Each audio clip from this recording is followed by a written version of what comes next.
你在和管家聊天的时候，他把箱子往桌上一砸，这里有100万，离开游戏小姐。好嘞，点钱的时候你是真的开心啊，这不是钱，这是熨斗，能熨平生活的褶皱。管家一脸嫌弃，你才18岁，为什么要轮着到出来卖呢？你叹口气，好赌的爸，酗酒的妈，生病的妹妹和破碎的我，为了攒钱上大学，我还能干嘛呢？而且我纠正你一点，当舔狗不算卖，这叫提供情绪价值。没错，你是一个职业舔狗，客户们都是富婆，而你的工作内容就是负责给他们提供情绪价值，例如陪伴、聊天，又或者是扮演有名无实的老公，帮忙带娃。是的，有些人免费当舔狗，但你是别人花钱请你当舔狗。等等，你的意思是我之后就不用再做姚小姐的舔狗了？管家点点头，没错，快考试了，老板打算加强对姚小姐的保护，这100万是补偿你的。没错，2年半之前，姚老板的女儿姚希进入学校后，因为太过美貌，受到了大量骚扰，一时间谣言四起。为了防止自家女儿被偷偷排挤，萧凡这个名字就进入了他的视线。练过武术，家境贫寒，学习不错。于是当他找上你的时候，本以为要好好做思想工作，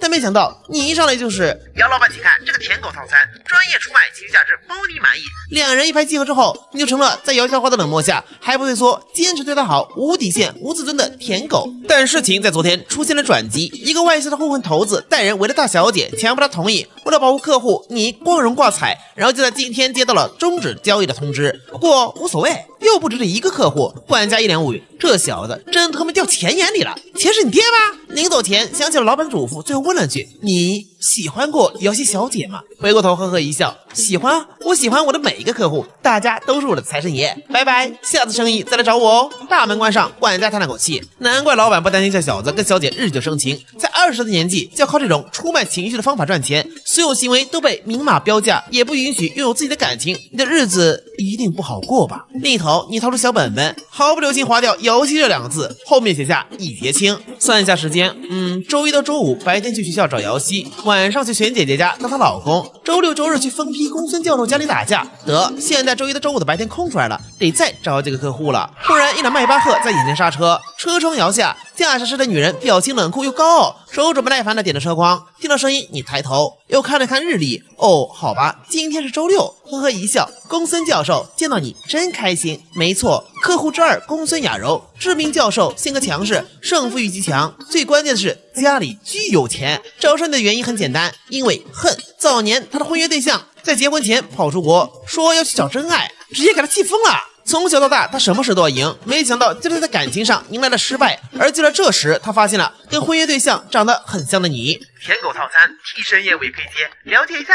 于是乎，契约成立之后的日子，就是他一边羞辱你，让自己心里痛快，一边让你说爱他，以此证明自己的人生从来没有失败过。好吧，精神胜利法，不过也无所谓 ，Who care？ 有钱赚就行。上车后，他一把掐住你的脸，你很得意吗？是不是以为能拿捏我了？说的好听一点，你是职业舔狗，给我提供情绪价值；说难听点，你就是个出来卖的。说完这话，松开手，从容的想要欣赏这家伙破碎的表情，可1秒、2秒，这家伙居然在微笑。哎，不愧是教授，素质有在降低。以前是垃圾桶捡吃的，什么恶毒话没听过？拿出一张湿巾，我在外面待的有点久，出汗了，你摸到我的脸，拿这个擦擦手吧。公孙雅儿忽然笑了，嘲讽道：“你还真是够贱的。”你微微一笑，牵起来，一根一根的给他擦手。公孙雅柔很喜欢你用这张脸做低眉顺眼的表情，可过了2秒，够了，一把甩开。公孙教授，这擦手都在上面嘛，心里狂笑，嘿嘿，死疯批，不好意思了吧？他瞪了你一眼，闭嘴。你点点头，在自己嘴前一拉，你是客户，你说了算。毕竟他可太大方了，陪过周末1次5万，1个月就是20万。公孙雅柔看了一眼你脸上的伤，跟人打架了？你也摇头，那就是你单方面挨打了？还是摇头？用力按下喇叭，不耐烦道：“你哑巴啦！”遮着自己的嘴，他顿时没火了。行，我允许你说话。他就喜欢这小子乖巧的样子，就算是个贪财的小混蛋又怎么样？在自己面前还不是只能撒娇卖乖吗？你说道。我走在路上，发现一群混混在欺负人，我去阻止，所以受伤了。他有些惊讶，这小子爱他如命。不对呀，一挑眉，陌生人还是秦妹妹？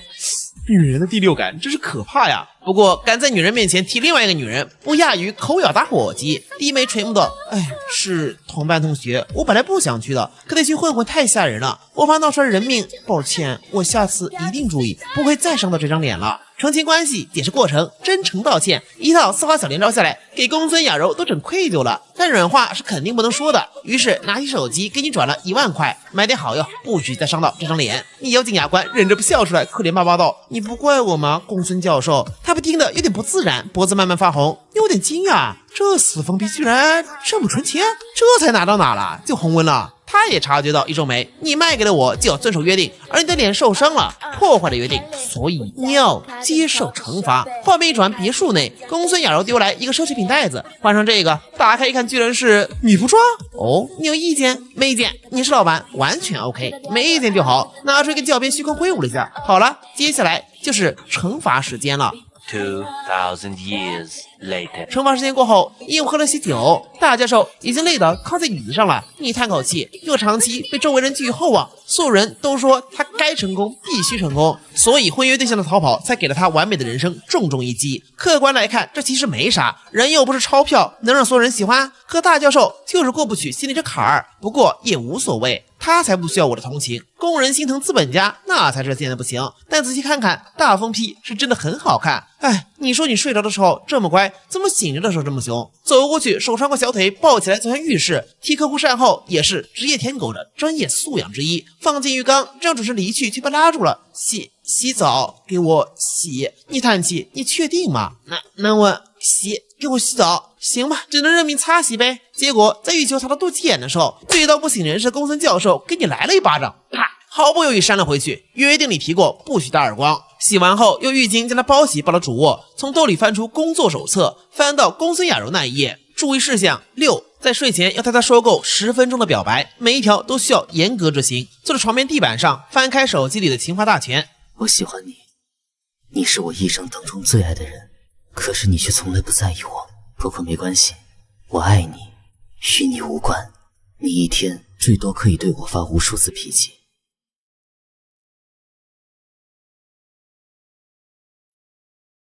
念足10分钟，伸伸懒腰，今天可算是过去了。关上灯后，轻声说道：“公孙教授，晚安。”而在关门后，公孙雅柔眉头忽然一皱，她好像听到了什么声音，是有人在对她表白吗？是萧凡？可是怎么突然不继续说了？像做噩梦似的攥紧被单，下一秒握住了一个毛茸茸的猫耳，眉头瞬间舒展。他握住了萧凡，萧凡在旁边陪着他呢，他一定会陪着他的。萧凡是永远都不会离开他的。这半年来是他过得最充实的半年，嘴角勾起一抹幸福笑容，沉沉进入好梦。另一边10点半，你的手机响了，电话接通，那头是一道温柔的声音：“晚上好。”即便对方看不到，也要坐直身体，翻开工作手册。冷若雪，女，年龄未知，患有严重失眠症。客户之3冷若雪，是你在做陪聊兼职时认识的。这失眠情况极其严重，一次偶然适应后，发现只要听了你的声音，竟然会奇迹般睡到天亮。从那之后，两人在每周6日晚上都会进行语音，你负责念配音剧本。如果说公孙雅柔是大疯批，那么这个冷若雪就是个小变态，发的那些剧本都是能让人面红耳赤的。不过没关系，一次3小时，1个小时1000块，这不是捡钱？让我看看今天的剧情。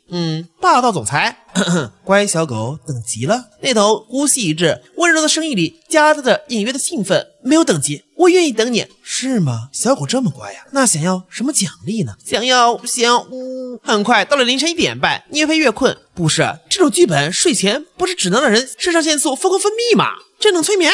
冷若雪的声音是越来越兴奋，忽然呜了一声，很久都没有回话，过了足足1分钟，她的声音中都透露着烟足，慵懒说道：“我可以睡个好觉了，前些天一直都睡不着，钱我打过去了。这家伙除了有点变态之外，人还挺好的。”犹豫片刻后，你说道：“要不去看看医生怎么说的好吗？长期睡眠不足是真的有生命危险的。”话音刚落，那边的声音瞬间冰冷：“你说我有病？”你沉默了会儿，抱歉，祝你个好梦，明晚见，不准挂。你以为你是谁？我们只是认识的时间长了点，你就想要去支持你的客户了吗？恃宠而骄要有个限度。你认真道歉，抱歉，不会再有下一次了，记住你的身份，好吧？对客户动恻隐之心，就是对自己的残忍。看了眼时间，还剩半小时，还是不想欠你的，又在网上找了个病娇剧本，录完后给他发了过去，然后在沙发上沉沉睡了。与此同时，沿江大学教师公寓内，冷若雪猛地掀开被子，眼泪大个掉落，浑身发颤。混蛋！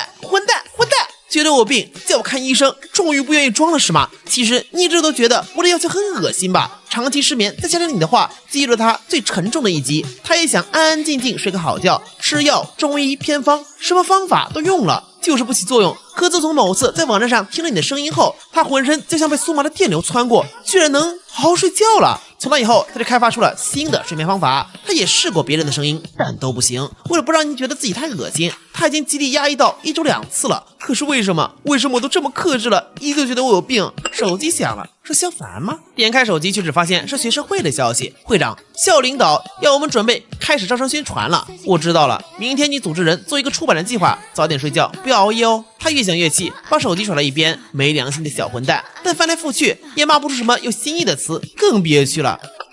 冷若雪抿抿嘴唇，颤抖的手点开，下一秒眼睛都亮了起来，是小混蛋。点开新的音频文件，宝贝，你还想逃到哪去？好不听话呢！我正想打造一个笼子，把你关起来，让你只能……他的脸越来越红，原来他刚才一直是在录制这些音频嘛，好像错怪他了。第二天，公孙雅柔躲在被窝里，打开搜索引擎，包养的替身喜欢上我了怎么办？说实话，面对无数学术会议和棘手的实验，面不改色、稳如泰山的公孙教授这会儿宕机了。他确信昨晚那小子一定就是趁着他喝醉偷偷告白了，可搜索引擎给不了他答案，只能拨通自己闺蜜真明的电话。那个，要是有人暗恋你……真明马上懂了啊，你养的那个鸭子喜欢上你了。公孙雅柔愣了下，下意识反驳：“他不是那个，他只是生活困难。”呵，这么着急帮他澄清啊？看来那小子不是单相思，我就只说了一句他的不好，你就急了。公孙雅柔犹豫了下，昨天晚上我喝醉了，他在床边跟我告白了，说了很久，他以为我没听到，他说喜欢我，但是不敢说，还说他爱我，与我无关，不求回应。真没惊了，我去，果然是你，连干这种特殊职业的都抵挡不了你。公孙雅柔纠正道：“他不是做那种事的，我们没有发生过关系。”好，不过你玩玩可以，但别陷进去，最好多观察观察，看看他到底是真的还是装的。挂了。公孙雅柔从来都没有注意到你的举动，可现在回想一下，发现很多微妙的地方，比如为什么我口渴的时候能立刻把水递到我手边，是一直在观察我吧？他好爱我，为什么我骂他的时候，他眼神里会悲伤？这个年纪不可能演技这么好。他好爱我，为什么一直没有做过逾矩的动作？是因为喜欢是放肆，爱是克制吧？他好爱我。公孙雅柔念着念着都没察觉到自己的嘴角多了抹笑容，算你眼光好。敲门声响起，公孙雅柔迅速整理头发，清着嗓子进来。房门打开，是你端着餐盘站在门口。公孙教授要吃早饭吗？瞥了一眼，全都是自己爱吃的。他果然爱我。你有些疑惑，这死疯批怎么不说话？他不说话，我也不能说话。神经病！等等，你灵光一闪，难道是因为昨晚喝酒喝多了嗓子痛？立刻转身走了。公孙雅柔表情一变，什么意思啊？难道想仗着自己的喜欢就恃宠而骄吗？可下一秒却见到你端了一杯温水重新出现。公孙教授，你昨晚喝了酒，现在嗓子是不是有点痛？我给你倒杯温水喝。眉头瞬间舒展，果然他好爱我。公孙雅柔打量你一眼，眸中鲜血流淌，他的嗓子并不痛，可自己不喝的话，笑完心里会很难过的吧？想到这，接过水杯喝了起来。Yes， 你在心里给自己鼓掌，猜对了，太聪明了，这钱简直是活该我赚。就在这时，公孙雅柔嘶哈一下，突然觉得一边脸有点痛，难道是昨天晚上摔到脸了？你眼皮一跳，立马转移话题。公孙教授，今天的早餐符合您胃口吗？都是清淡好消化的，你昨晚喝的有点多，吃这些对胃比较好。他扫视桌上的早餐，他好爱我，知道我喝酒了，专门做了这些早餐。我不擅长做早餐，这些都是我去店里买的，应该很好吃。公孙雅柔点点头，他好爱我，专门跑早餐店给我买早餐，还担心我爱不爱吃。好，我会吃的。你暗暗松了口气，这死疯批真的是越来越不好伺候了，吃个早餐到底这么费劲呐？幸好钱快存够了，等存够钱就立刻跑路。等到了晚上，一杯热牛奶放到他手边。公孙教授，快晚上了，喝点牛奶能安眠。热热的牛奶触动了他的心，眼眶有些发热。在他的人生里，所有人包括父母都在说你是天才，你是希望，你是让人骄傲的存在，压力真的很大。可现在这个一直被自己恶劣对待的男生却这么真心实意，他好爱我。一想到之前无数个日子抽在他身上的鞭子，有些愧疚。他以前很讨厌你的脸，但现在不一样了。他突然分清楚了，你跟那个婚约对象一点都不一样，比那个死婚约对象有品味又审美的多了。于是乎，大教授在脑海里完成了推理过程。萧凡喜欢自己，说明他是个审美正常的人，就是挨鞭子也爱自己，说明他对感情忠诚又专一。不敢当面告白，说明他因为自己替身的身份而感到自卑。没错，我应该对他宽容一点，虽然配不上自己，但他喜欢上自己，并不是什么大错。这天，你来到沿江市大剧院外，翻开手册，上面一行字：火灵儿，女，24岁，戏曲演员。这是你的第4个客户。事情的起因是1年多前的某天，风雨交加，你累得身心俱疲，随便找了个亭子休息，忽然听到不远处有吵闹声，抬头一看，是不远处的戏台子上有一眼，大雨倾盆，底下却没一个观众，台上人却依旧唱念作答，戏开腔，八方来听不能停，这是老祖宗的规矩。你想了想，撑着伞走到观众席，听完了整场。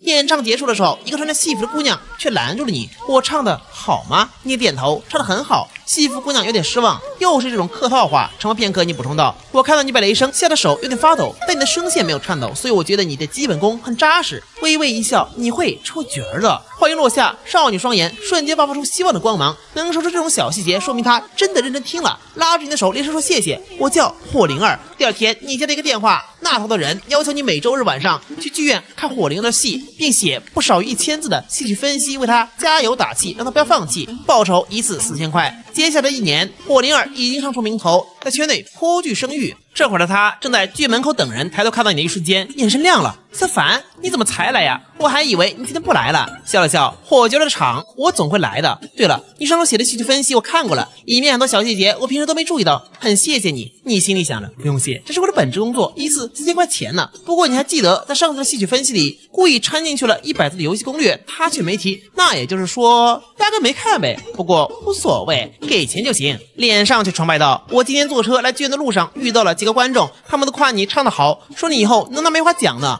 火灵儿愣了下，展颜一笑：梅花奖是戏曲工作者们的极高追求，没人不想得到，他们觉得是他们，那你觉得呢？你握起拳头，你在我心里已经是了。火灵儿捂着唇轻笑：那可不，好话谁都爱听，也不怪皇帝喜欢奸臣。不久后，戏曲开唱，一场戏敲锣打鼓演下来，主演卖力，观众给力，谢幕时满堂喝彩。这会儿你也在 A4 纸上写满了戏曲分析，都是 AI 自动生成的。等3场后来到后台，将 A4 纸对折放到桌上。今天唱得更好了，我都看不出毛病，只能夸夸你了。火灵儿面笑了：真有这么好吗？拉住你的手，跟我来。画面一切戏台上，这一盏照明灯，看不清他的表情，又不知道要发什么疯。喵的，这群女客户是真的有病，还病得千奇百怪的。有什么事赶紧说，说完我走了。在脸上嘛，火角儿是想给我这个忠实戏迷来个单独返场嘛？对呀，平时你都是听我唱戏，这次我给你唱首歌。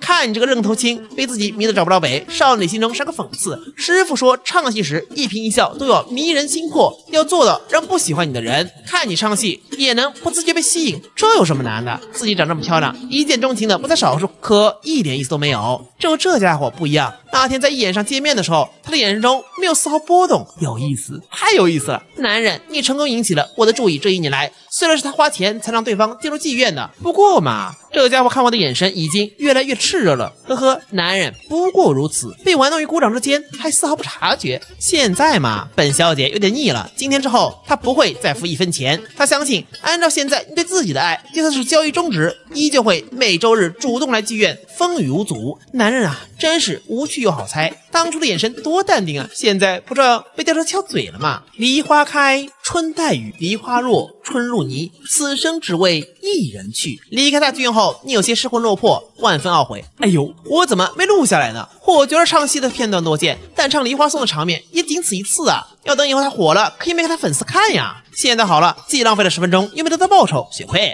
这时电话响起，喂，是我，立刻作证，听说这声音就是当初雇你的人，刚才搞了一出戏他唱歌，现在又打电话过来，到底要干什么？今天你去看戏了？去看了，也写了小作文，亲手交给他了。那就好，我是来告诉你，钱我已经打进你账户里，今天之后我们的交易就结束了。这句话说完，电话里外的人都陷入了沉默，1秒2秒。好的，老板，还有事情吗？那边顿了顿，你没什么想说的吗？想说些什么？你挠挠头。哦，懂了，谢谢老板，祝老板财源广进，生活美满，永远不死。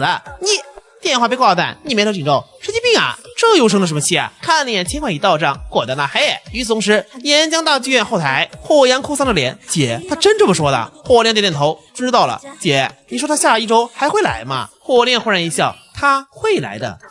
火阳后背汗毛直竖，他早已认清现实，自己的这位姐姐就是个外表清雅、内心腹黑的魔鬼。每一次他露出这个笑容的时候，就代表有人要倒霉了。不过我看他电话里有点太淡定了。我小时候答应的时候，你总是10分钟以后才会哭。姐，你的意思是那小子悲伤过度，人傻了？难怪呢，你唱戏的时候，他看你的那个眼神。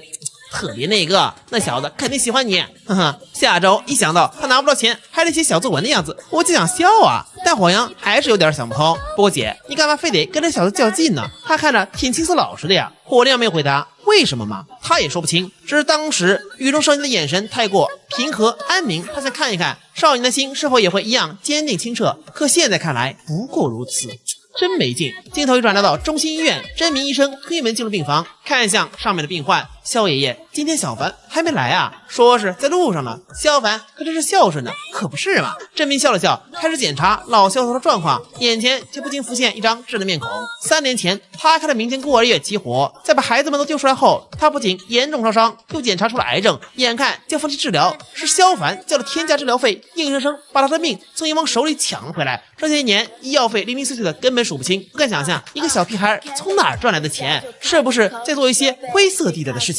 哎，有些变态的人最喜欢的就是这种青涩俊秀的小男孩。麻绳专挑细处断，厄运只找苦命人。与此同时，啊切！正在做实验的公孙雅柔打了好几个喷嚏，揉揉鼻子，哼，肯定是肖凡那小子在想我，他真的好爱我。这会儿你也到了医院，真明告诉你个好消息，经过3年的医治，老爷子的身体终于恢复过来了。再经过一阵子观察，如果指标正常的话，就能出院了。预计6月份，没错，当初你被遗弃在村里，只靠救济活着，每天真的脏兮兮的，同龄人不跟自己玩，老师也不喜欢，要不是爷爷把你接到孤儿院，现在都不知道还能不能活着。算了一下手头的钱，等到了6月份，钱就差不多攒够了，到时候正好毕业，也是时候彻底跟那些神经病女人说拜拜了。自由，我来啦！另一头1周后，火灵儿和弟弟火阳去花鸟市场买东西，可在一家店的拐角，火阳突然看到姐姐愣住了。他看到了什么？一个身材高挑的年轻少年，旁边站着个禁欲虚姐。火灵儿的声音带着冰冷，那个人像萧凡吗？火阳仔细一看，距离有点远，没看清楚脸，但姐姐和小狼狗倒是挺般配的两人。可片后，火灵儿转身走了。哎，姐你怎么走了？等等我！你不是说那个人是萧凡吗？火灵儿头都不回，他们两个亲了。萧凡喜欢我，不会跟别人这么亲密。走吧，今晚我在剧院唱戏，会看到他的，他一定会来的。当晚，一条新闻登上热搜，知名戏剧演员火灵儿戏唱砸了。此时的剧院后台，火阳在门口送工作人员们一个个离开，他每走一个就拍拍他肩膀，以示鼓励，加油，你可以的，希望你能劝好你姐姐。娘嘞，火阳这帮人都要跪下了，我真的不行，你们别丢下我啊！他是真的想死啊！谁能想到，从没出过错的火灵儿，竟然会在这么熟悉的曲目上没上去啊！颤颤巍巍靠近，姐，明明灯光那么足，但姐姐好像马上要碎掉了。我看到网上的评论了，大家都不怪你，他们都能理解你的。萧凡为什么没来？你以前在这个地方从没出过错的，这次真的是个意外。萧凡为什么没来？妈妈说你心情不好的话，可以回家吃饭聚一聚。萧凡为什么没来？火灵儿就跟个 NPC 似的，只重复这段话。火阳是肠子会清了呀！平时姐姐唱这段戏，就跟吃饭睡觉打欧兜兜一样简单。不是，怎么现在？那个姐，我给萧凡打电话了，那边好像没接。火灵儿斜了一眼，是打不通还是拉黑了？他曾信誓旦旦认为你爱上了他，并认为你今晚一定会来，以后也是。可现在现实直接扇了他一巴掌。戏台上，当他第一次看一下观众席时没有你，他有点疑惑；第2次没有你开始生气；第3次他心慌了。这一慌，错误油然而生。每次在观众席偷偷给他竖大拇指、鼓掌欢呼、也是肯定的人不来了。这一刻，火灵儿突然悟了，原来不是萧凡离不开他，而是他离不开萧凡啊！他已经习惯了那种心安的感觉。忽然冷笑一声，火阳吓得汗毛倒竖。那个姐，要不我换个手机打？按一下号码拨过去。是萧凡吗？不是，他死了。萧凡死了？匿名的过咖啡换了个声线，也不能说是死了吧，我也不知道。我买这个号码的时候就是空号啊。没错，协议终止，买卖两清，不如直接让火灵儿死心。做这行最忌讳的就是感情上的纠缠，这会让你少赚很多的钱。你没事的话，我就挂了，很晚了。挂完电话后，你叹气，人啊，真的就是挺贱的一个东西。跟火灵儿相识，从头到尾都是他一时兴起弄出来的一个乐子而已。你的存在不过是他富贵人生里一个有意思的玩意儿，你从来不觉得自己对不起他。或许从最开始的时候，看到戏台上意气风发的他，会有几分触动，可在得知他只是把这当成逗乐的时候，仅有的几分触动也消失了。就这么结束吧，两清了，深吸口气，让他疲惫。我不是你们这些富哥富姐，感情充沛无处发泄，我是来赚钱的呀，妹妹。这会儿电话响起，看脸聊天头像是客户之二冷若雪，搓搓脸，搭起精神扬起笑容，接听电话。晚上好。另一头，霍灵儿呆滞坐在桌边，眼神死死盯着手机，跟雕塑一样。霍阳人都麻了，不是这他妈都什么事儿啊？早知道就不该帮着老姐整那小子。现在好了，大家全部开心了。那个姐姐啊，人家换号码不是很正常的吗？那人就是胡说的，谁说他死了的？不过那小子也够无情的，说交易结束了就真的不来了，真是个眼里只有钱的狗东西。霍灵儿默不发声，眼眶酸得发红，碰了心口。他承认刚听到你死的消息时心跳骤停，原来自己比预想中更在意他。想起以前的每一周，哪怕是暴雨，观众席稀稀拉拉的都做好收留那家伙请假的准备了，可每他登台，那个男人就像一棵白杨树似的，永远伫立在观众席，永远在他看过去的时候给予最温暖的肯定和信任。霍灵儿心想，他完蛋了，他把自己给玩进去了。你还有肖凡别的联系方式吗？霍阳是真的难说吗？飞，这联系方式都拉黑了，怎么找啊？姐，这事儿就这么过吧，他不来那是他没品位，咱们等以后红透半边天，后悔死他。可火角儿的声音依旧冰冷，我有钱，这他来我给他钱。霍阳灵光一闪想到了，对了，他不是每周都会写小作文给你的吗？里面会不会有相关信息？可惜我只看过1、2篇。姐，你看过吗？霍灵默然，愧疚感淹没了脸庞。他没有，我以前只是想逗逗他，我没觉得他一个外行能给我提什么有用建议。霍阳翻了个白眼，喵了个咪的，造孽吗？飞！一阵飞扬倒柜，总算是找到一些。霍灵儿看着其中几篇，嘴里扬起，里面几乎是你绞尽脑汁在夸他，还提出了一些小细节。透过薄薄的纸张，仿佛能看到你满心欢喜写字的模样。可看到一半时，突然抬头问了句：第五人格启动是什么意思啊？哦，那是不对，一把夺过，居然在一大篇小作文里夹杂了100-200字的游戏攻略。姐，这是哪一周的？霍灵儿意识到不对劲了，上周的。那上周他写的呢？他上周问你了吗？你当时是怎么回答的？霍灵儿耳朵遭雷击，我说他写的很好，提到了很多小细节，对我帮助很大。他当时没有任何反应，还在笑。霍阳沉默了，完了，真完了。那题最近写的分析小作文，慌张扫了2行，再也没有了之前那种真诚。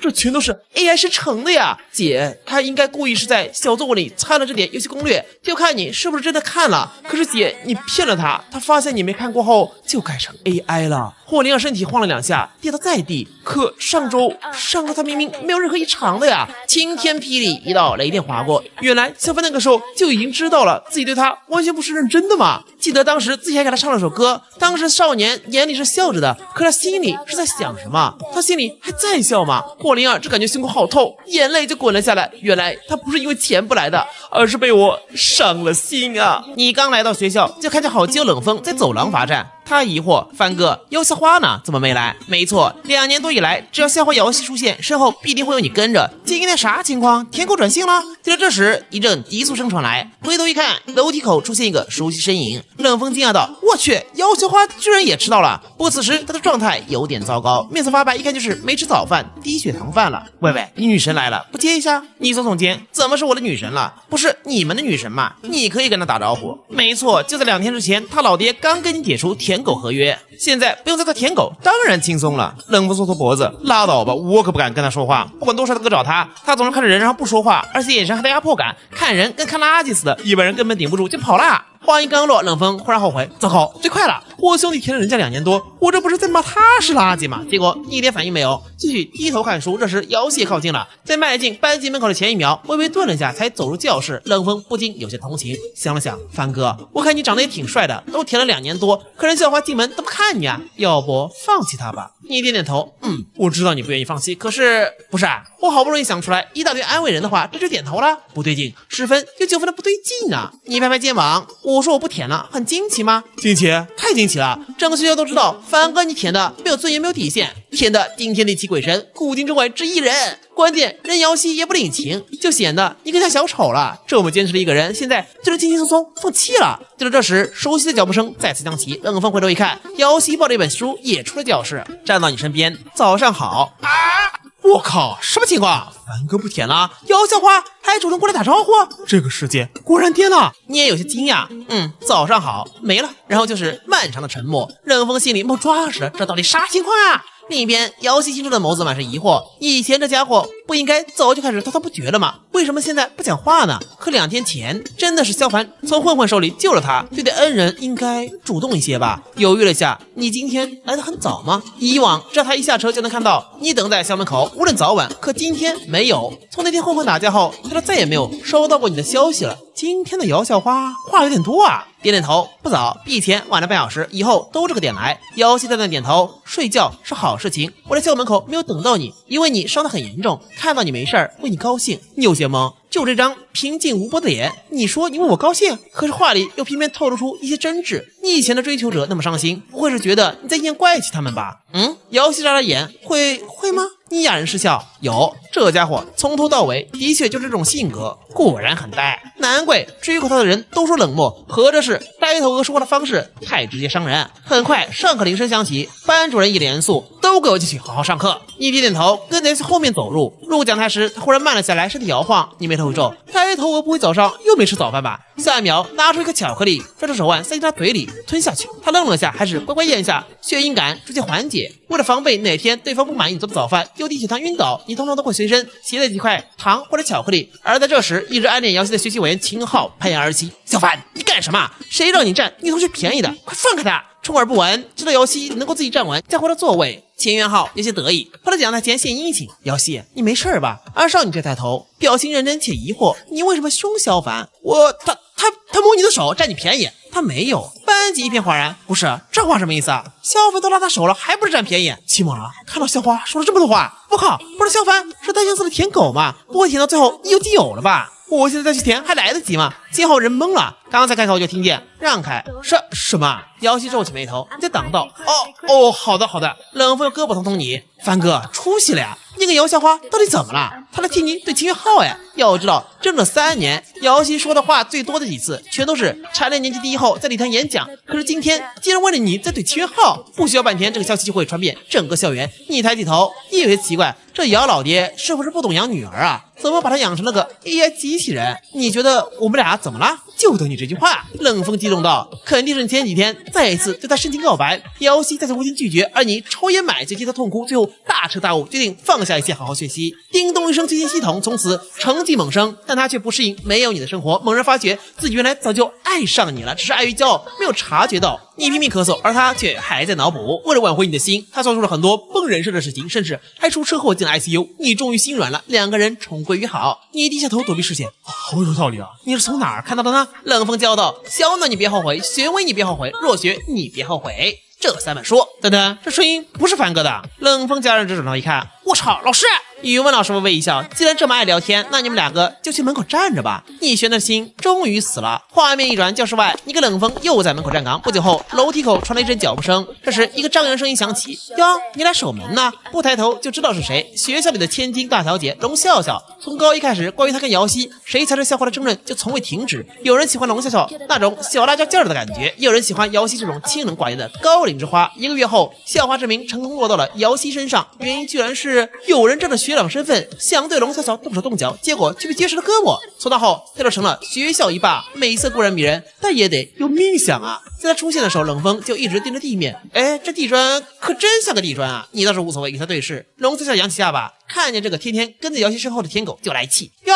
舔狗今天不话音未落，你看了眼他新落的头发，这个发色很适合你，很显白。瞬间，龙大小姐懵了，大胆嘲讽搁在喉咙里。我听到了什么？作为姚希重视舔狗的萧凡，居然在夸我的头发颜色好看，这是什么？他是真的吗？这个颜色真的很好看吗？一大堆问题冒了出来。哼，还有你说。等走后，你笑了笑，还挺傲娇。只可惜21世纪了，傲娇早就你版本了。而在这时，你忽然感觉背后一热，转头看去，冷风满脸崇拜。凡哥，你是真的牛啊！姚希和龙笑笑居然都被你克制住了，教我。另一边，得知今早发生的事情，龙笑笑满脸不敢置信。什么？姚希在帮萧凡出头？有意思。像这种自视甚高的 AI 机器人，你会有感情吗？原来他也是舔狗这一套啊！那他的眼光可真是有够差劲的。不过嘛，既然现在你对萧凡好像有点不一般，那么我就要给你找点不痛快的喽。今天中午他看到你出门的背影，眉头紧皱。不对，以前上课的时候他总能感觉到从你那传来的视线，可今天1秒都没有，心里莫名有点空落落的。思考片刻，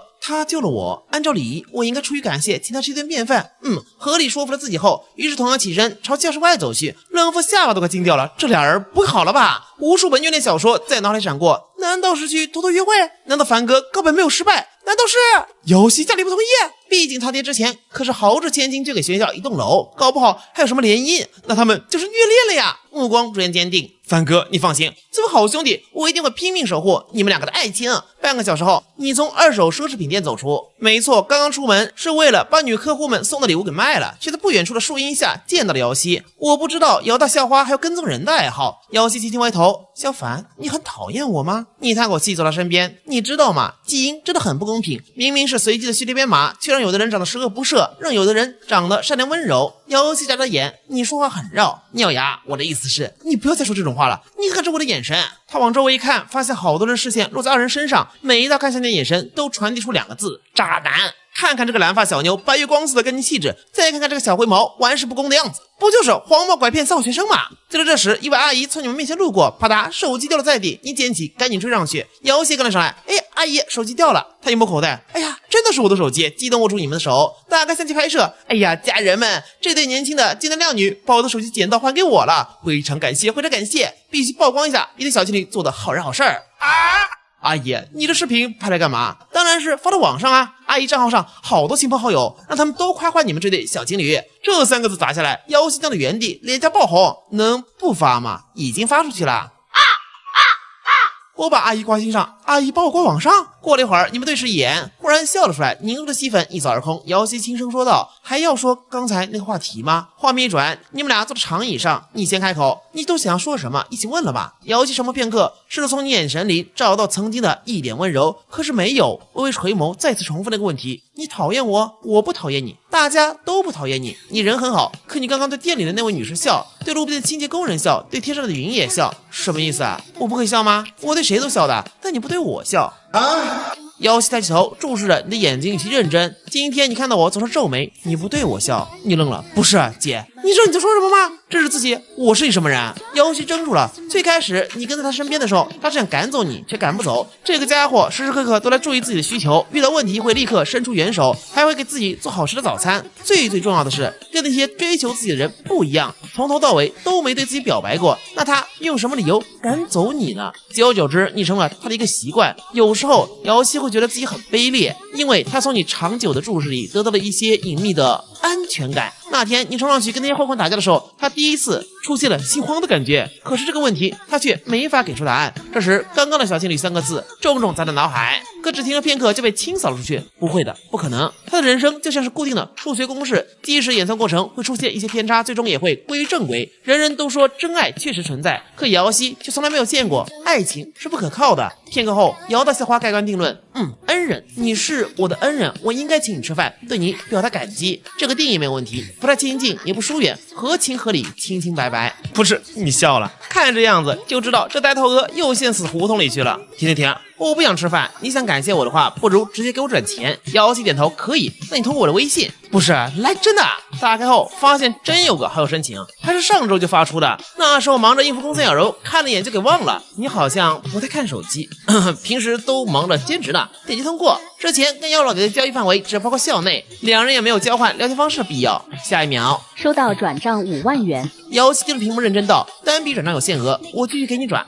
别，这个够了，真的够了，别给我转了，再转我心里有负担。那天就算不是你，是任何一个女孩，我都会去帮忙的，不必太在意。那可不，姚老爹都付完钱了，没有再额外收费的道理。坏了，这呆头鹅不懂感情，可能是产生了一点自己都没有察觉到的情愫。要是客户都跟火灵儿一样就好了，大家好聚好散才是最好的解决方式。点头，钱我收下了，算是你的感谢费，我们之间的这个恩情就一笔勾销了。姚溪想说点什么就被你打断。我这个土人没见过世面，进学校的时候觉得你漂亮就想对你好，话音落下，少女的心猛地跳了起来。2年多的时间里，肖凡都没有提到过喜欢，也从来没有对我表白过，难道他现在要表白？攥住裙角，手指蜷缩。我对你好了2年多，你应该知道的，我没有任何不规矩的动作和眼神。我对你好是我单方面的行为，你不有任何的负担，讨厌我也完全可以，就连你吃我做的早饭也会给我钱，所以你并不欠我任何东西。可少女的目光却渐渐茫然。怎么回事？以前那些人来这告白的时候，并不是这样子的开场白啊！你趁热打铁道，刚才你给我转账，也还完了那个恩情，这样我们之间就互不相欠了。我想了很久，突然意识到我对你并不是喜欢，既然不是喜欢，那我应该舍弃这种感情，全身心投入知识的海洋。为了高考，前2年我的行为可能偶尔会打扰到你，我向你道歉，希望你能原谅我。瑶希同学，从今以后我们就是相亲相爱的同班同学，好吗？一口气全说完，你终于松了口气，呵呵。呆头鹅从小就顺风顺水，情绪极其稳定。我一套丝滑小连招下来，有原因，有道歉，有忏悔，他肯定不会拒绝的。有的小伙脸上第一次出现了古怪的表情。相亲相爱的同班同学，原来不是表白啊！突然感觉心口涩涩的。不是表白也好，我也并不想听到萧凡的表白，不然还要去拒绝，这对恩人来说并不礼貌。对，就是这样的。可是为什么眼睛有点酸酸的呢？你心里是乐开花了呀！这下奢侈品卖出去了，还和前客户成了可以说得上话的同学划清界限，好耶，一箭双雕！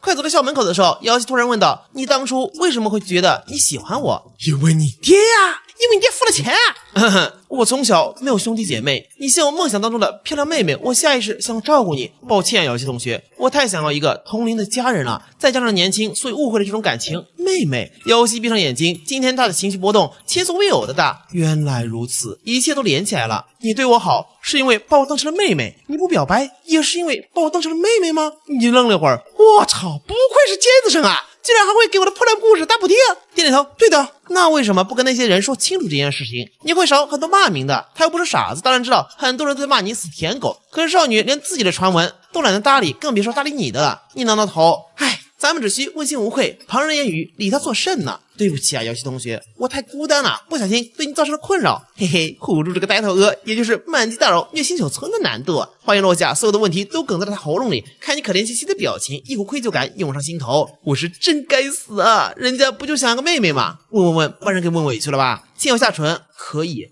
可以什么？他人家盯着你，可以当你妹妹啊？我没有想要妹妹啊，不过妙啊！要是跟他成了兄妹，特喵的那点破情愫不就是彻底消失了吗？以后一旦出现问题，就可以拿骨科当挡箭牌，太妙了！好耶！扫脸身边的少女笑着说道：“你先进去吧，妹妹。”瑶希耳根微红，这个名头实在太让人难以适应了。现在冷静下来，她有些后悔，可是看你那高兴的表情，又说不出什么话了。罢了，她开心就好。而在不远处，龙小小望着你们离开的背影，勾起嘴角，传言居然是真的。瑶希，你原来也会喜欢别人啊？那我就更要抢过来了。萧凡是吧？等着被姐迷死吧！转眼间到了下午放学时间，你愉快走向校门，跟姚老弟的合同也结束了。只要等到6月，跟那几个女人的合同全部到期后，我的人生就自由啦！等等，我这样应该不算立 flag 吧？与此同时，龙小小倚靠在校门边，撩着耳边的散发，笑容明艳生辉。哼哼，这还不迷死萧凡这个土鳖？下一秒，结果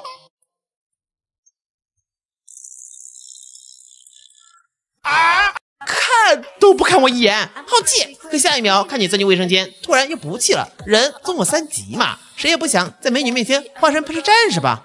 可以理解。撩了撩头发，走进卫生间，在门口等着。瑶希，你跟萧凡的关系好，那我偏要把他抢过来。他并不觉得这个土鳖死舔狗能抵御自己的魅力。5分钟后，一个穿着西装、戴着半框眼镜的男子离开了卫生间。龙色的看脸背影，肩宽腿长，个高腰细，长挺帅啊。换了个姿势继续等，可过去半小时。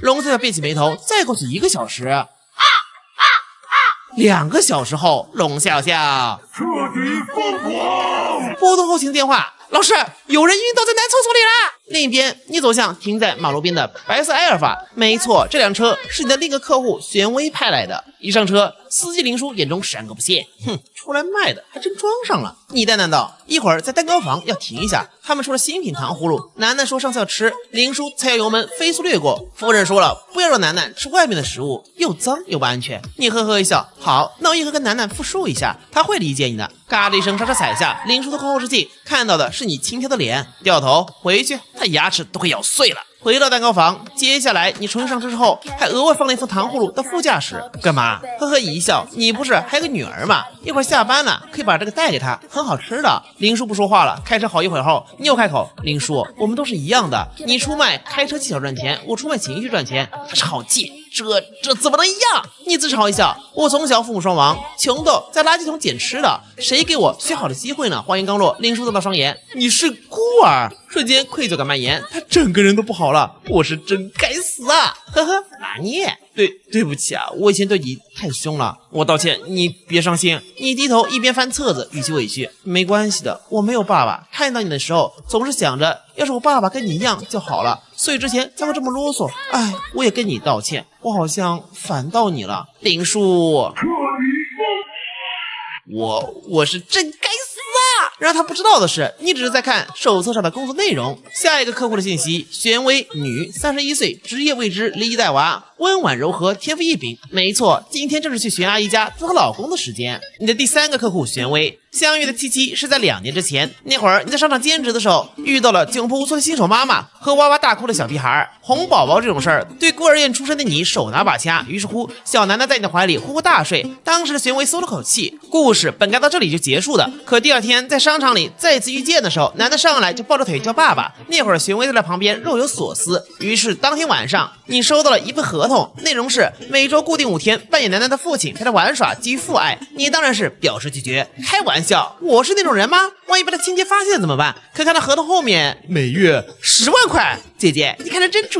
后来知道他的亲爹早就去世，那就更加心安理得。姐夫你就放心去吧，玄总和楠楠就交给我了。画面一转到幼儿园门口，楠楠宝贝，小女孩眼前一亮，老师，爸爸来接我了。爸爸一把抱起楠楠，今天在学校过得开心吗？开心，想爸爸了。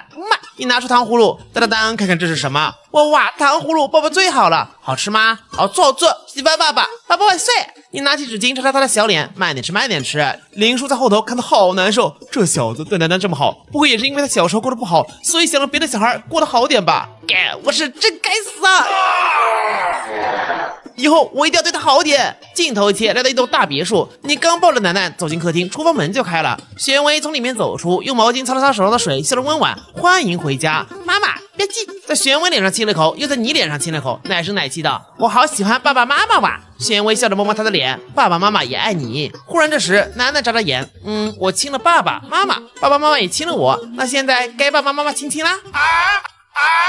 你俩对上视线又同时撇过头，玄薇选择转移话题。楠楠不乖哦，是不是又在外面偷偷吃东西啦？嘴角都没有擦干净。是的，爸爸买的，可好吃了。你看厨房没有收拾好，这边继续上好。玄薇拉着你一脚，小凡一会儿会脏，你把围裙戴上。算了，你陪楠楠去玩一会儿，饭很快就做好了。你看到他的背影，30岁是花盛开最成熟的时刻，玄薇就是其中的佼佼者，知性、温婉、柔美、饱满，咽咽口水，突然向他压了过去。他慌了一下，后退一步。他当初最担忧的就是怕你把持不住自己。之前的2年间都表现得很好，今天是怎么了？小凡，你今天不舒服吗？别说话哦，1秒2秒，你后退一步，伸出手掌露出里面的发圈，接住了。你用这个把头发再盘起来。玄薇愣了下，才发现自己的头发快散开了，原来只是看我发圈松了去接住了呀。你带楠楠去玩吧，今天做了排骨汤。好耶！楠楠举起双手，妈妈万岁！你带着楠楠来到玩具房，看她还戴着手表。楠楠宝贝，这个手表玩积木的时候会硌到你的，爸爸帮你取下。爸爸不可以哦，妈妈说跟爸爸在一起的时候要一直带着这个手表的。碰这时房门忽然被拉开，露出玄薇有些紧张的面庞。饭做好了，可以吃了。你沉默片刻，忽然懂了，这手表里一定有监控或者监听设备，或者2者都有。舒服了，就知道客户里没有一个正常人，全神经病。下楼来到厨房，发现台上有2只从未见过的黑色耳机，锅里的菜拆炒了一半，瞬间明悟，原来每次跟楠楠独处的时候，玄薇都在监听。叹了口气，打开灶火和油烟机，将菜炒完。客观上你能理解他的小心，可主观上被人不信任的感觉的确很糟糕。不过嘛，无所谓，emo 3秒后就结束了。难过这几个钱，只要工资照发，1到6月合同到期，可就奔向自由喽。另一边，玄薇拿着手表懊悔不已。其实不止这个，除了卫生间，别墅的每个角落都有摄像头，只有任何异动，你就会立刻被保镖丢出别墅。只是他没有想到，这2年来你一点异动都没有，规矩到让他都怀疑你的取向。久而久之，才渐渐放下戒备。楠楠嘟着嘴，妈妈，楠楠是不是说错话了？玄薇拍拍他背，宝贝没有说错哦，不过这个手表戴着不舒服，以后跟爸爸在一起的时候咱就不戴了。也是时候该放下偏见，去认可小凡的努力了吧。到了晚上，你洗完澡出来，却发现自己的衬衫不见了，往外一看，是一个温柔背影。你把我的衬衫给洗了？顺手就洗了，用皂洗的干净一点。你倚着门，玄总给我洗衣服，这衣服回头我得供起来。他横了你一眼，乱说，以前又不是没给你洗过。嘿嘿，玄总赛高，那我先去给楠楠讲故事。玄薇玄微纠结了一下，你的声音很好听，所以之前念睡前故事的时候，他都会选择躺在旁边听一听。你想了想，也不是那么急，我等等你。他眉头舒展，好，我马上就好了。半小时后，靠在大床旁念完了最后一句话，最后公主和王子幸福的生活在了一起。大床上的玄微和楠楠早就睡着了。你关上门回到客房，躺在床上感慨，现在爷爷的医药费和过年的福利基金都准备的差不多了，只要等到6月份，所有客户的合同到期，一切就都结束了。6月一切都将重启。等等，我这怎么那么像是在立 flag 呢？凌晨3点，玄微突然惊醒，我把耳机放哪里去了？慌张跑到厨房里，却发现整个厨房干干净净，而且那双黑色耳机摆放的整整齐齐。玄微呆滞在了原地。小凡发现了。等过了几天，下午放学后，你朝司机平时停车路口走去，发现今天的车换成了宾利，车窗摇下，车上坐的居然是玄微，而且还是精心打扮过的。不对劲，10分甚至9分的不对劲啊！愣着干嘛？上来呀！观察了一番，玄总今天的工作是不是有点辛苦啊？他有点惊讶，他今天穿的跟孔雀开屏似的，就等你过来好看呢，结果只是关心工作嘛。看你脚后跟磨得有点红，回家我给你弄点热水泡泡脚吧，按摩一下。玄微愣了下，连我自己都没有注意到的事情，他却能立刻关注到吗？心里愧疚更深了。没错，自从得知你发现他在监视后一整晚都没睡好，怎么会有这样的人啊？明明被质疑被怀疑，还这样关心我，拿出一个精致的盒子给你的，这是道歉？玄阿姨真是太可爱了，这么大一条项链又能赚一笔了。谢谢玄总，我很喜欢。玄微点点头，你喜欢就好。他今天又是打扮又是送礼，不就是为了哄一哄你吗？现在应该是成功了吧？你拿出创可贴，玄总，我这有创可贴。好，你给我。话音未落，发现你居然握住了他的脚踝，还在往伤口上吹气。玄微整个人都得发颤，耳根通红，有点疼，你忍一下。贴完创可贴，你松口气。玄总，我报名参加了运动会3000米，放学后又去训练，可能会晚点到家。晚点回家？这可不行。他早就习惯你每天抱着楠楠回家的样子了。训练在哪里都能训练，别墅里有闲置的房间，我今天让人出方案，后天就能变成健身房投入使用。这就是有钱人吗？先生真好。玄微轻轻笑了，眼里都是温柔呀。小凡真的是太乖太懂事了，要是能一直这样就好了。这念头出来的时候猝不及防，他自己都惊了一下。是啊，直到现在都2年了，说起来也好笑，他包了你，30来岁的人碰到小狼狗却什么都没发生过。原本他觉得会一直维持这个状态下去了，可看着这家伙低头认真的样子，你的好，你的温柔和对你的丝丝缕缕的愧疚一起涌了上来，忽然有些不舍。可合同里只剩下了3个月，万一合约终止，到时候楠楠一定会非常非常伤心的。怎么样才能让他一直不走呢？小凡，你有女朋友吗？我操！突然来这么一句，鸡皮疙瘩都出来了。轩阿姨什么意思啊？这女的不会是想白嫖吧？不行，好急！我可以没有命，但不能没有钱啊！没有，绝对没有，我一直都没有谈过。轩微暗暗松口气，我就问问而已。去接楠楠回家吃饭吧。到了深夜，你把楠楠哄睡，见轩微一脸疲惫。轩总是腿难受吗？要不泡个脚？有些事儿可以不做，但态度要有。反正轩阿姨也不会。好呀。你人傻了！以前每次问要不要按摩什么的都会被婉拒，今天怎么同意了？于是乎端了一份热水，肩上放了条毛巾。玄总，18号技师为您服务，记得给我打个5星好评哦！噗嗤，他笑了出来。那要看18号技师努不努力呀？努力，肯定努力，我最有劲儿了。水温还合适吧？玄总，以后穿高跟鞋可不要久站，可以买点防磨贴用。玄微闭上眼，整个人渐渐放松。温暖的灯光，温馨的家，还有絮叨的爱人。心头巨震，不着痕迹看了你一眼。对，只有爱人是不会因为合约终止而离开的。2年的考察期也足够长了。温柔揉揉脑袋，你抬头，玄总，他笑笑，没什么，只是想给你打5星好评了。没错，他已经找到解决方法了。10多分钟后，你帮他擦干净脚，就在这时，窗外光一闪，那声大作，吓得他踢翻了水盆，有些害怕的看向你。玄总，你先回房间陪楠楠吧，我先把这里收拾一下。他摇摇头，拉住你一脚，不好，那我送你一起回卧室。他低下头，我腿软，站不起来。腿软？这是被我捏软的，还是被雷声吓到的？想了想，手臂环住他后背，把他抱了起来。呀！惊呼一声，双臂紧紧缠住你脖子。你笑了笑，还往上颠了一下，一边走一边打气道：“玄总，你该多吃点饭了。”他都快没脸了，伏在你肩头，闷闷的了一下。好怪，这种场面太怪了。这会儿楠楠还在床上呼呼大睡呢。抱人进了屋，还有余力的侧身把门给关上了。看你一脸不费劲的样子，玄微不禁感慨：年轻真好啊！你把人搁在床上，盖上被子，不是年轻有劲儿，是我有劲儿好吗？玄总夸人要夸到点子上嘛。他横了你一眼，按完脚后脸颊一直粉粉的，这一眼美态横生啊。You can do as you please, I will fall to my knees, just don't rock me your game. You can take the control, I will stick to my role, just just to mention my name. I leave it all, leave it all, leave it all, leave it all, leave it all in your hands. 你一开眼睛，曹老板，你身位真好。坐在地板上，轩总休息吧，我在这里陪着你。他点点头，很快就传来稳定的呼吸声。这时，你却拿出了手机，一番操作，看到好几个不知名设备连接网络，突然想笑。轩阿姨又觉得我好，又不信任我。这房间里至少有3个针孔摄像头，这稍有异动就会被保镖丢出别墅吧？轩总，你到底要怎么样啊？算了，等到6月一切就都结束了，给他拉拉被子，悄悄关门离开。第二天一早，你起床给龙笑笑煮粥，没办法，下一个客户的需要嘛。这时背后响起了玄威的声音：“小凡，你在做什么？做粥啊？你先去洗漱吧，我在锅里留一点，你再吃完再去上班。”他点点头，心里暖暖的。他对我可真好啊，还特地早起给我做早餐。等你离开后，他要开始查看昨晚的监控，看到你只是给他和楠楠盖了被子后就离开，更加满意了。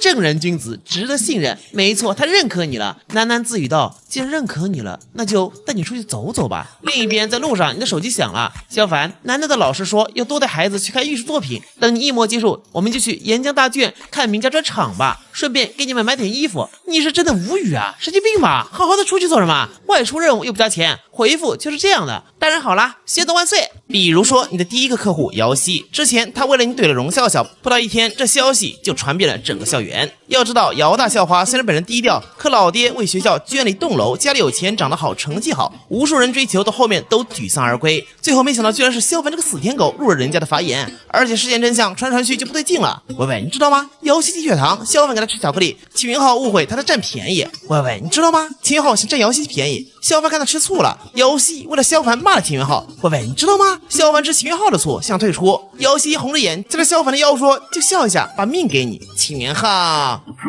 底疯狂！造谣啊！这绝对是造谣！公平在哪里？道德在哪里？法律在哪里？这时，孙永凌风给他出了个主意：想报仇吗？你只需这班那班。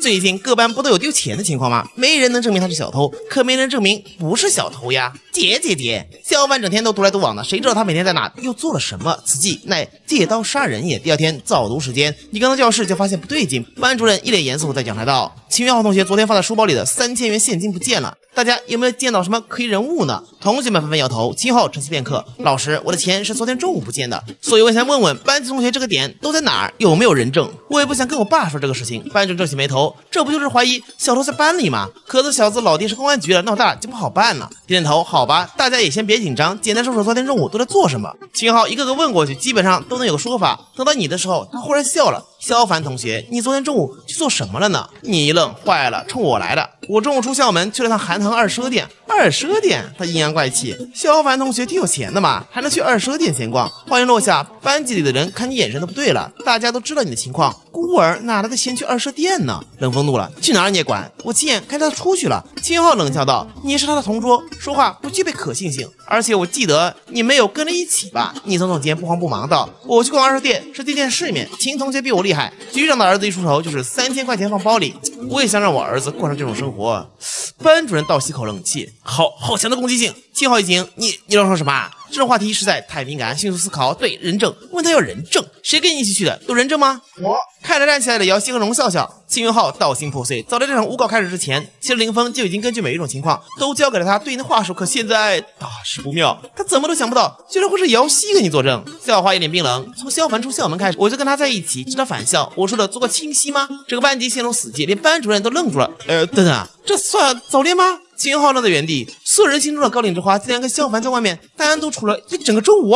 他们在外面说什么？牵手了吗？是不是互相手抽他了？萧凡是不是仗着恩情，非要姚希做他的女朋友啊？秦云浩彻底疯狂！姚希，可是萧凡昨天才救了你，说的话可能……话音未落，一道声音响起：“你是不是聋了？我说我也能作证，你听不见？在这摇头晃脑，跟流氓似的。”荣先生好气，刚才我同时跟姚希开了口，凭什么第一个问他？那我问问别人。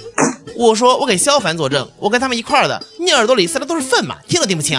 好，那我问问别人。龙大小姐真的好烦，自己的钱保管不好，还有全班给你擦屁股，多大脸呢？班上每个人都浪费了10分钟，一寸光阴一寸金，哪来的钱还？众人一惊，我操，好强的攻击性！踢到这霸王花可算踢到铁板了。班主任见状出来打圆场。好了，袁浩啊，你丢钱的事先记着。现在很多班都有人丢了钱，不能说一定是我们班级的同学出了问题。这时你说话了，老班，你说的没错，学委啊，丢钱是很值得心急，但是呢，以后不利于团结的话，不要说，这样多让人寒心啊！哎，不知道的还以为学委看到同学们都跟看小偷似的呢。3言2语后，班级同学的眼神瞬间不对了。中午下课的时候，冷风找到你，范哥，大家都说2大校花都喜欢你，所以昨天中午出去拳击比赛，谁赢了你就是谁的啊！大家还说啊，你看他们2个打得太凶，转身就走，临走前还把门关上了。冷风竖起大拇指，范哥啊，你是真的牛！龙大小姐居然也会替你说话，是不是藏了什么独门泡妞秘籍了？快传授给我！你叹了口气，我泡没泡到，你还不知道吗？不对劲，10分有12分的不对劲啊！怎么感觉整个校园生活忽然变得邪门起来了？这时面前响起2个声音。你现在有空吗？喂，跟我出去说件事儿。冷风走到后面，带着吃话群众竖起大拇指，高啊，范哥，你人傻了？我是不是被泥头车撞进什么恋爱番里了？龙笑笑扬起下巴，我跟萧凡说话，姚希面无表情，你去排队。呵呵，排个屁！车瑞的肩膀往外拉，路过姚希时还得意瞪了他一眼，镜头一转叫室外。哎呦，停手，胳膊断了喂！龙笑笑哼了一声，刚好阳光落在他的发丝上，将他整个脸都照得发亮，你不自觉看入神了。因为你爱上真的沙漠，我开始迷上你暖暖着我，你和我放在分开这座天南地北，什么话都说，我多少心思比你想象的还要。他得意扬扬下巴，呵呵，好看吗？好看，太好看了。没错，你第一喜欢的就是红色代表钞票，第二就是白色代表白金，这些都是钱的颜色呀。龙夏夏更得意，我就知道我的脸对这个图片一定是个绝杀，只不过以前没有给他好脸色，所以他才会去舔瑶戏而已。现在嘛，不就跟条哈巴狗似的爱上了？哼，低级。我问你一个问题，请讲。昨天下午放学之后你去哪儿了？你愣了下，你想跟我做朋友？谁要跟你做朋友啊？我昨天想找你说点事情，看进了卫生间半天没出来，以为你晕倒了，给后勤处打电话，结果挨了一顿臭骂。他本来还想着来个美救英雄呢，昨天放学我就直接回家了。啊，回家？龙小小懵了，难道是我认错人了？好像也不是不可能啊。你看了眼时间，没别的，我就先走了。不许走，问你以后都不准接近瑶汐。看了看他捏住自己的衣角，再看看他脑中的表情，思考片刻，你是女同？龙笑笑气得脑瓜子嗡嗡的，你才是女同！你微微一笑，推鼻梁上的空气，伸手一指，行记住啊，一字么黑豆子，真相只有一个，你一定是女同。你暗恋瑶汐，但又不敢说，所以只能警告别人离他远一点，拍拍肩膀，加油！世俗的眼光不重要。龙笑笑先是气得笑脸通红，又是铁青，我不喜欢瑶汐，那你干嘛来找我？我拿你气瑶汐。龙笑笑大脑一片空白，完了，说顺嘴了，这傻妞真好套话。你指指自己，我是瑶汐的舔狗，所以你想要让我来舔你，借此让他生气。不过我本来就决定不舔他了，你找我也没用，你不如找个更有存在感的，比如秦元浩。龙笑笑瞪了你一眼，我才不要那个傻。不是这个事儿，我是真帮不了你，先走了，感谢你替我作证，回头有空请你吃饭。站住！你难道不想瑶汐喜欢你吗？我有一计，弟弟推定，走了您内。你难道不觉得我好看吗？好看值几个钱？龙小姐好气，从来没人能让龙大小姐这么吃瘪，混蛋！该死的混蛋！我给你钱！送话音落下，龙小姐忽然发现面前多了个人，满脸笑容，还搓手，姐细说。你看了眼她，裙子4万，腕表20万，鞋子1万5，这不妥妥富婆吗？你是否在夜晚思念异国的初恋情人？你是否有恋恋不舍的白月光？这钱到位，任何 emo 情绪都干碎，你将会获得一个忠心又敬业的舔狗，时时刻刻仰望你，姐姐不开心，从此走上人生巅峰。小龙大脑一片空白，这混蛋在说什么东西啊？你拿出一份协议书，老板，请你看看这些条款，还满意吗？所以你是出来卖的？你笑容温柔，跟保姆仆人差不多，只是给客户提供情绪服务。龙小姐低下头，这眼神也太深情了吧，跟刚才完全不一样。呵呵，变脸这么快，前倨而后恭，四肢令人发笑。想了想，瑶汐也是你客户吗？你摇头，他不是，他老爹是。哼，合着舔瑶汐是真心实意，舔自己就合同约束了，烦死了！我到底哪里比他差了？说，我跟瑶汐谁更漂亮？你没说话，递过去是笔，指了指协议书。龙笑笑咬牙切齿，我没她漂亮。行吧，其实我也没有很在意你的想法。笑死，我管你觉得谁更漂亮呢？你挺一般的，哈哈，搞笑死了。还有，你真的好装，好气，好气啊！你最好遵守协议上的内容。签完字后，你低下头，你很漂亮，头发很好看，眼睛也很大。肤色很白，腿也很长。龙笑笑瞪向你，明明得到了夸赞，但他还是觉得心口堵堵的。所以现在协议是生效了，以后每天中午你都跟着我来琴房伺候我，听到没？等等，你掏出小本本，龙笑笑，女，18岁，声乐生，傲娇暴躁，容易顺毛。我记一下。好了，你现在可以说了。作为敬业舔狗，紧急客户需求是必备的素养。龙笑笑惊呆了，只是15万而已，他零花钱的冰山一角，居然可以让萧凡做到这个份上吗？既然如此，我也不客气了。你以前给瑶西带了什么东西啊？我早餐做的青菜小粥，没啥好吃的，我不管。从明天开始，我也要吃。收到。只要我在学校里，我叫你，你就必须得到。收到。你学习还可以是吧？那我没事的时候，你还要给我辅导学习。收到。小龙有点莫名其妙的，什么都同意，你没脾气的吗？你收起小本本，一脸震惊，拿钱做事，这是我应该做的。你抓住一领，这样也不生气吗？你细心的把他头发捋顺，你头发乱了，然后点点头，你很好看。切，下次没有我的允许，不许碰我。好的，那你就没什么底线吗？有的，不能打脸。小龙心中一动，难道说真有这样的客户？骗你的，我这么好看的脸，当然每个客户都对我喜欢的不得了。没错，作为职业舔狗的首条要义，不能爱上客户，更不能让客户爱上自己。小龙脑洞瞪了一眼，谁会同情你啊？你点头，没错，你要是同情我的话，你就惨了。同情一个男人就是倒霉的开始，同情我，然后就会喜欢我，我会骗你的钱，骗你的心，未婚先孕，不得不跟我结婚，然后我会当凤凰男，进入你家的企业，偷偷做手脚是绝户，最后让10个小老婆把你赶出家门，流落街头。噗嗤，小龙没绷住，笑得花枝乱颤的。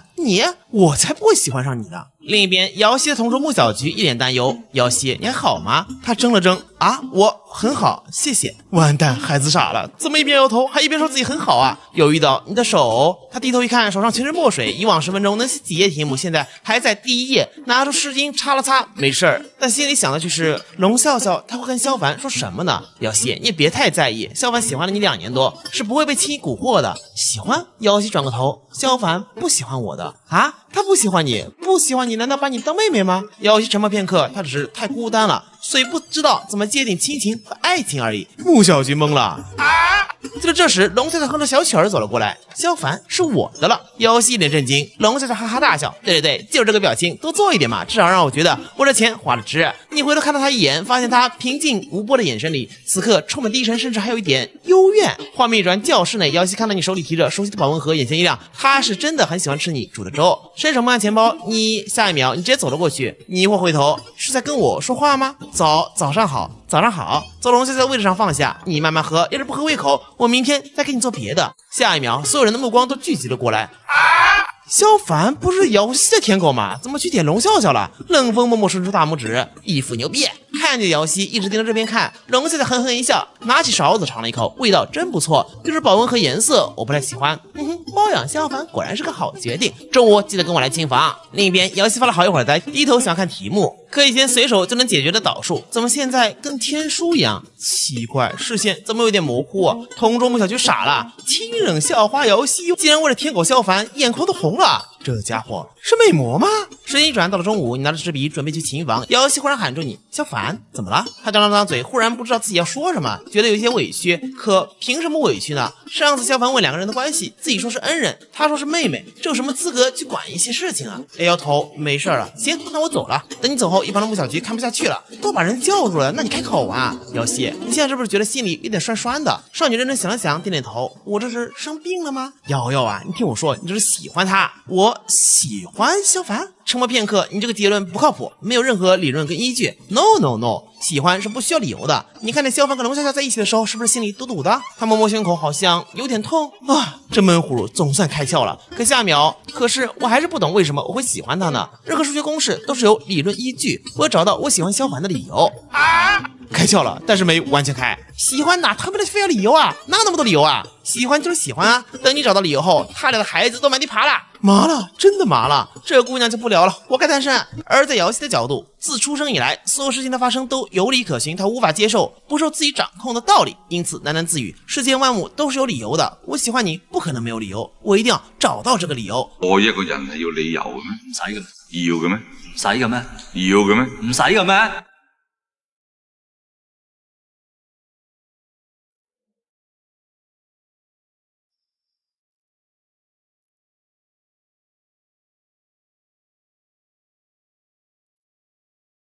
另一边，你也推开了琴房的门，龙笑笑正坐在钢琴前试着跃动。你安静找了个位子坐下，一起臂拧开一瓶水，要喝吗？大小姐嗤笑一声，还挺有礼貌的，我以为你这种人会直接打断我呢。你自动忽略嘲笑，眼睛眨眨夸奖道：“你弹琴弹得很好听，我刚刚都听入迷了。不过我想你唱歌应该会更好听。”龙笑笑扬起下巴，还有你说，指向角落里，那是你的午饭，吃了吧？你转头一看，居然是沿江市顶尖餐厅的外卖，好人啊！谢谢龙老板。他一脸嫌弃，哎呀，什么龙老板，难听死了，换个称呼。那你觉得什么好？随便，笑笑、龙龙、徒弟，不行，太亲密了。那你觉得什么好？随便。你无语，死傲娇，还让人猜。终于懂了为什么傲娇会逆版本了。好在他也没有太过分，最终勉强同意了龙姐姐这个名字。你有个新问题，我年龄好像比你大一点，你有意见没有？算了算了，姐姐就姐姐吧，有机会一定让你叫哥哥。龙姐姐，你怎么不吃呀？我减肥。那我明天就不做粥了，热量太高。或者你让家里厨师做点低热量的早餐。少年丁的不准，我就要和你做的粥。原来耀西每天吃的都这么好，我就也要跟他吃一样的。你们有钱人真是山猪吃的稀糠。厨子要是不爱吃，你给我吃啊！龙校长拿着课本，每天这个时间段我就在琴房写题，有问题你随时回答我。你比了个 OK， 暗暗松气，还好真是辅导功课，不然这15万拿着心里不安。然而这个小动作却被发现了。小凡，我怎么觉得你松了口气？你眨眨眼，你要听实话还是假话？都听。好吧，还挺贪心。假话是能跟貌美如花的龙姐姐共处一室，我太高兴了。真话是幸亏龙姐姐的成绩不错，不然辅导着我自己上大专了。龙笑笑先愣了下，娇小脸嗔骂道：“混蛋你！”风吹草动间，小龙忽然感觉自己之后的日子会很开心。下午放学，一个冷风对了个眼神，偷偷溜了。龙笑笑悄悄看了一眼瑶西，在写题呢。瑶西偷偷瞟了一眼龙笑笑，在玩手机呢。半小时后，两人在操场上碰见，异口同声：“你怎么在这儿？”瑶西沉默片刻，操场是公共财产。龙笑笑冷笑道：“不就是来找萧凡的吗？”说的这么高大上。瑶西沉默了。龙笑笑抓到冷风：“萧凡呢？他家里有事儿，先走了。”什么？走了不跟我说？少女怒了，拿起手机发消息。另一边，你才坐上去幼儿园的车，手机就响个不停。萧凡，你走了不跟我说，这就是你对老板的态度？回话。1分钟20条消息。对不起啊，家里忽然有点事儿。龙姐姐，明天粥里要加一点南瓜吗？对胃很好。小龙懵了，南瓜粥啊，应该也好喝。不对，自己不是来问这个的，你别转移话题。下一秒，我打算给你买个新的保温盒，你喜欢哪个颜色？关你什么事儿？黄色。你嘴角勾起，龙老板比想象中的还要好哄一点呀。我喜欢黄色，我说我喜欢黄色，你说话呀。他好气，真的好气啊！